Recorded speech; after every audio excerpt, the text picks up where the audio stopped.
Imagine waking up to find your country just bought a giant frozen territory far away. In 1867, the United States made a deal with Russia to buy Alaska, increasing the country's size by nearly 20%. The price? Just $7.2 million, less than 2 cents an acre. Secretary of State William H. Seward was the mastermind behind this bold move. He saw potential in the icy north, working secretly with Russia to seal the deal overnight. When the news broke, Americans were stunned. The Civil War had just ended, and many thought the government should focus on rebuilding, not buying a remote wasteland. Newspapers mocked the purchase, calling Alaska Seward's icebox and Seward's folly. Most people pictured Alaska as endless winter, glaciers, and polar bears, a useless chunk of ice. Alaska wasn't even connected to the rest of the U.S. Canada sat in between.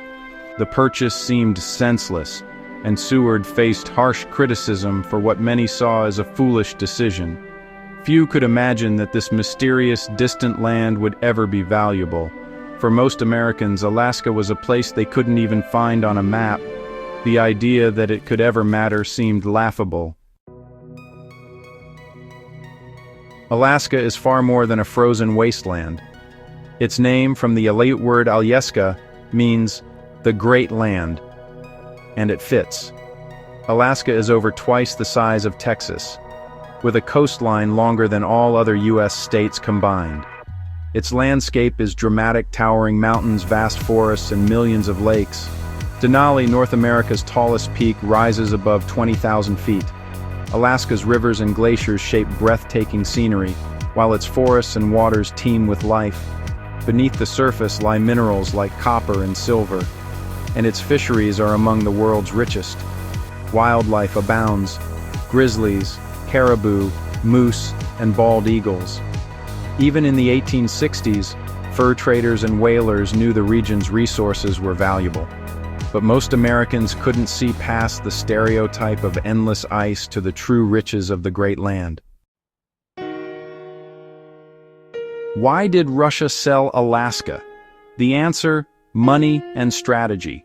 After losing the costly Crimean War, Russia's treasury was empty. Alaska, or Russian America, was expensive to govern and far from home. The fur trade was dying, and the colony cost more than it earned. Russia feared Britain, whose Canadian territory bordered Alaska, might seize it in a future conflict. Selling to the U.S. made sense. Better to get cash from a friendly nation than lose Alaska for nothing. The sale would also put American power next to British Canada, challenging a rival. Tsar Alexander II instructed his ambassador to approach the U.S. about a deal. It was a practical move born of financial desperation and strategic calculation. The idea of expanding America's borders was fueled by manifest destiny, the belief that the U.S. was meant to stretch from coast to coast. Secretary of State William Seward was a passionate expansionist, seeing Alaska as a key to America's future in the Pacific. He negotiated secretly with Russia's Baron Eduard de Steckel, haggling the price down to $7.2 million. The treaty was signed at 4 a.m. on March 30, 1867, while most Americans slept. But Seward faced fierce opposition in Congress. Many senators saw Alaska as a waste of money. Seward launched a campaign touting Alaska's resources and strategic location, and even hosted dinners to win support. His efforts worked. The Senate approved the treaty, though the House took longer to agree on the payment. Despite the ridicule, the deal was done. Alaska was now part of the United States, thanks to Seward's persistence. The purchase was a bold gamble on the nation's future. Most Americans, however, still saw only ice and emptiness. The true value of Alaska would take years to reveal itself. For now, the nation laughed at Seward's folly. News of the Alaska purchase was met with confusion and mockery. The country, still reeling from the Civil War, saw the $7.2 million price tag as wasteful. Newspapers ridiculed Seward, calling Alaska Seward's folly and Seward's icebox. Critics doubted the land's value and resented the secretive negotiations. Even Congress debated the purchase for over a year, with many insisting Alaska was useless and indefensible. Only after intense lobbying and a powerful speech about Alaska's potential did the House finally approve the funds. The laughter would echo for decades, until Alaska's true worth was discovered. For 30 years, Alaska seemed to live up to its nickname, remote, empty, and forgotten. That changed in 1896 when gold was discovered near the Klondike River. The Klondike Gold Rush brought tens of thousands of prospectors through Alaska, transforming tiny towns into booming cities.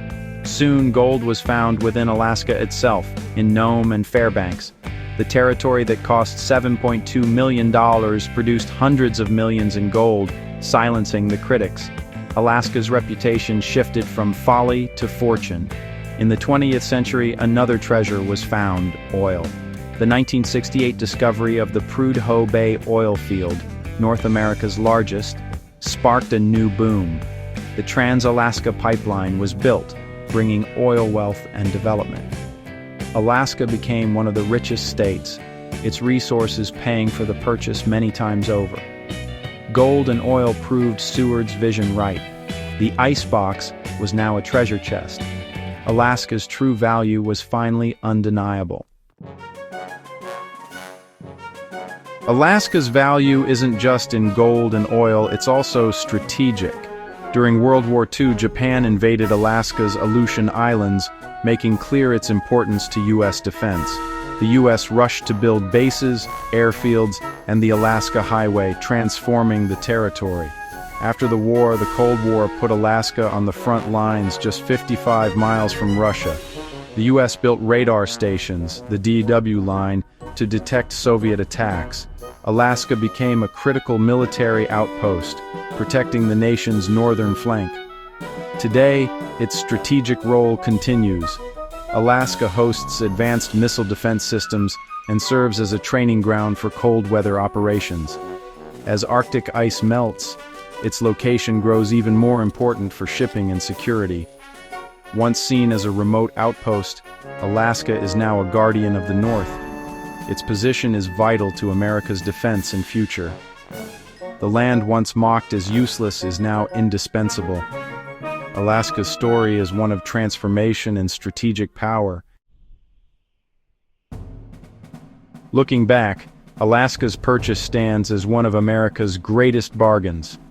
What was mocked as Seward's folly became a source of immense wealth and security. Gold and oil paid for the territory many times over, fueling economic growth and energy independence.